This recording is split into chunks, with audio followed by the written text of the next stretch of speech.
welcome to my YouTube channel. My name is Jess. Most of you guys know me as Nailed by JB, and this is my first video ever. Today I'll be doing my nails. I'm gonna have these like milk bath nails on right now. They're kind of gross because I cut them down, and they've been on for like 3 weeks now. So I'm gonna be doing a fill and then a new set. And I apologize if this is filmed poorly because I'm not that used to filming long videos like this. So bear with me. But yeah, please like, subscribe, and comment what you guys want to see for future videos. Okay, I hope you guys enjoy. Alrighty, so here's what we're working with, and they look fairly thick, and that's because they're encapsulated flowers. So I'm gonna go ahead and remove as much of the bulk as possible using my carbide bit or whatever it's called, and I'm doing it as thin as I can without actually damaging my natural nails. And you'll see here I actually got it pretty thin. And then here are the rest of my fingers ready to be put in acetone.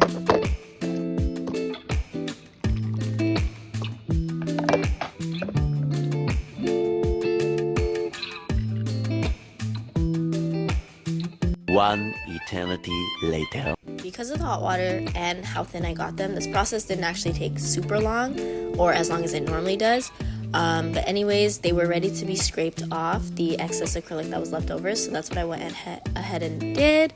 And then I did have to soak them one more time, but then after that, this is how they looked. And then I began the prep, so I just started pushing back my cuticles with the same cuticle pusher, and I did that for all the fingers. And then I got my diamond cuticle bit to lift up that dead cuticle, and I was using my drill at like 200 to 300 RPM, so it wasn't too high, and it didn't hurt my nails at all.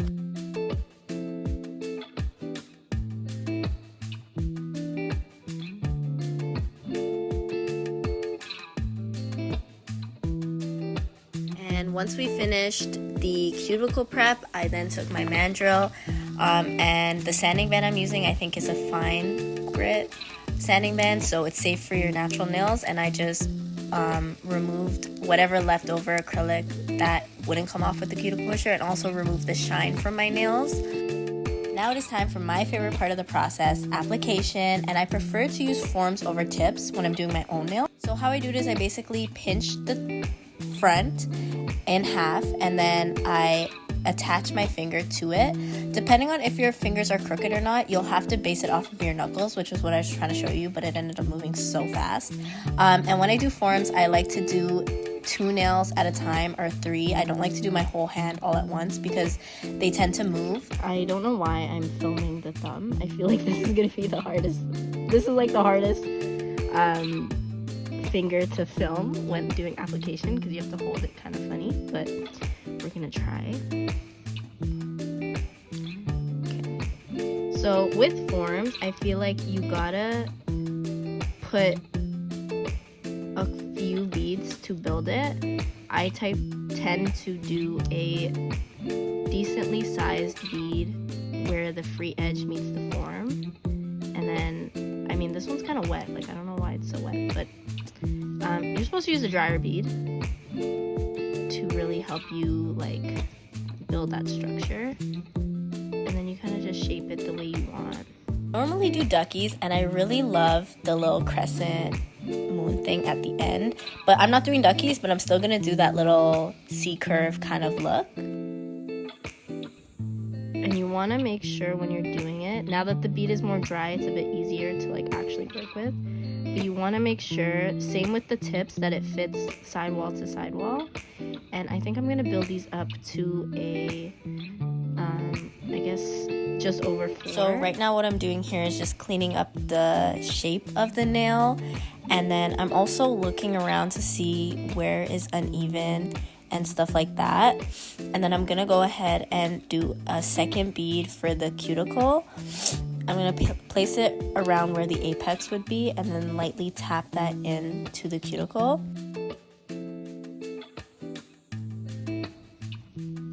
And then there's just a little lump there that I'm going to fix.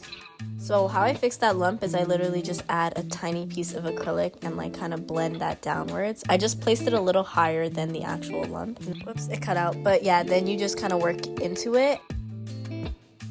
Take a look at the nail from all angles and you'll see it's smooth, like you barely even need to do any filing. And that's pretty much how I do the application. And then here is me doing the ring finger, but this time I did the bead with the right amount of liquid to powder ratio, so it didn't move too much once I set it down. So I just spent most of my time placing it on my actual nail plate, and then I took whatever was left because I like the ends to be thin, and I just bring that down to just over 5, and then I did my little crescent moon shaping. And from this clip you can already see that the apex is high enough already, and there's a little dip in the nail, but I'm gonna go ahead and fix that. I also looked at it from my angle and I noticed like it was kind of thick from the sidewalls of my nail, so I went and I fixed that, and then I still thought there was a little bit missing in the center, so I just added a small bead and brought that down. Then finally I just cleaned up the edges and let it dry and moved on to my pinky. And then here are how the nails looked when I was done, and all of them except the pinky were dry, so I was ready to take off the forms, and this is kind of just how I take them off.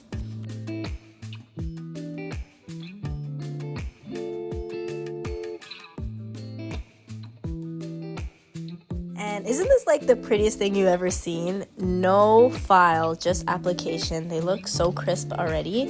But we're gonna go ahead and get into filing. How I file my nails is I start off by going underneath the free edge of the nail, and I do that on both sides, and then I clean up the top, like the free edge.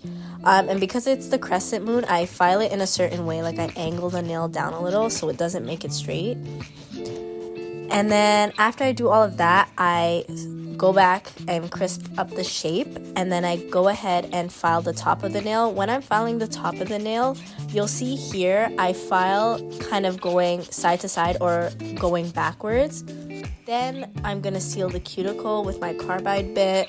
Now, I try to do my application as thin as possible and as clean as possible so I can avoid using the drill, because I'm not a huge fan of filing with the drill for this exact reason, because my gloves and my drill are like addicted to each other. They always hook on each other, and it's just so annoying and embarrassing when it happens in front of my clients. But I do love my e-file for smoothing out the nail and underneath the nails. But anyways, this is how it looked when we finished, and then I got my polish. I believe this is Creamy Macaroon by D&D, and I started to do my Frenchies. I decided to do pink Frenchies. How I do my Frenchies, I basically draw the line down the middle. That's the lowest the Frenchie is gonna go, and then I draw 2 diagonal lines, kind of like an upside down A, and then I just fill those in, and then I start to round out the Frenchies. I don't always do my Frenchies this way. This is one of the ways I do it, but there are a couple other ways that I think are faster. It's just this is the one I decided to do for the style of Frenchie that I'm doing. I find when you're doing deeper Frenchies, there's a better way, but I kind of wanted them to be round, so that's what I did. Then I did top coat on top of the Frenchies because I was doing chrome, and then it's like demon powder. I have so much horror stories with chrome, like so many that like I really shouldn't even do chrome, but I love the way it looks. But anyways, after I spilled the whole jar to realize that's not even the chrome I wanted to use, I had to grab the other chrome because this one has like a pink shimmer to it. So I applied that and then like scrubbed my hand with that little dust brush to get the chrome off. It didn't even come off. I had to go wash my hands afterwards. But I got my rhinestone glue and did the 3D design. On my thumb, I had did it top coat and then did it on top. But I liked the way it looked when you top coated after, because it felt more like it was in water. And you'll see what I'm talking about when I show you the finished look. But I went ahead and just did a bunch of like squiggly type of lines. Some of them I wanted them to look like waves. Some of them I wanted them to look more uniform. I kind of just went with the flow here because I was like, there's no way you can mess this up. Top coated after I did the 3D designs. Here's how we're looking.